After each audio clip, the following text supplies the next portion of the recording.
Praise the lord. దేవునికి మహిమ కలుగునాక. క్రీస్తు నామములో మీ అందరికీ షాలోమ్ తెలియజేస్తున్నాను.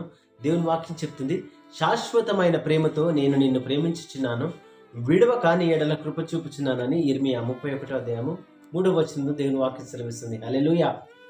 యేసయ్య ప్రేమ శాశ్వతమైన ప్రేమ. ఆయన మనల్ని విడవక ప్రేమిస్తున్నాడు. ఎందుకంటే ఆయన ప్రేమ ఎంతో గొప్పదండి. ఆయన ప్రేమలాగా మన ప్రేమలు ఈ లోకంలో లేవు. ఈసారి చూసుకున్నట్టయితే లోకంలో అనేకమైన ప్రేమలు, తాత్కాలికమైన ప్రేమలు ఉన్నాయి. భార్య భర్తల మధ్యలో ప్రేమ సరిగా లేదు, పిల్లల మధ్యలో ప్రేమ సరిగా లేదు, స్నేహితుల మధ్యలో ప్రేమ సరిగా లేదు.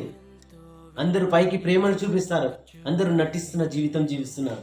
కానీ యేసయ్య నిన్న నేడు ఒకటే రీతిగా ఉండి శాశ్వతమైన ప్రేమతో నిన్ను నన్ను ప్రేమిస్తున్నాడు. మనం చేసే అతిక్రమములను కూడా ఆయన క్షమించి మనల్ని అత్తుకోనికి రెడీగా ఉన్నాడు. ఆయన కృప చూపిస్తున్నాడు. మరి యేషయా 54వ అధ్యాయంలో 10వ వచనంలో దేవుని వాక్యం ఉంటుంది. పర్వతములు తొలగినను, మెట్టెలు తత్తరిల్లను, నా కృప నిన్ను విడిచిపోదని దేవుని వాక్యం సెలవుస్తుంది. ఈ లోకంలో ఏది ఏమైపోయినా కానీ ఆయన కృప నీ ఎండ నా ఇంట ఉన్నది. ఆయన కృప ఎంతో గొప్పది. ఆయన మనల్ని ప్రేమిస్తున్నాడు. ప్రియ సోదరి సోదరా, ఈరోజు ఇంకా నువ్వు బాధలో ఉన్నావా? ఈ ప్రేమ నాకు సరిపోలేదు అనుకుంటున్నావా? ఆయన నిన్ను నన్ను ప్రేమిస్తున్నాడు. ఆయన ఆశీర్వదిస్తాడు, దీవిస్తాడు. ఆయన ప్రేమకురా, ఆయన గుండెను హత్తుకో. ఆమెన్. God bless you.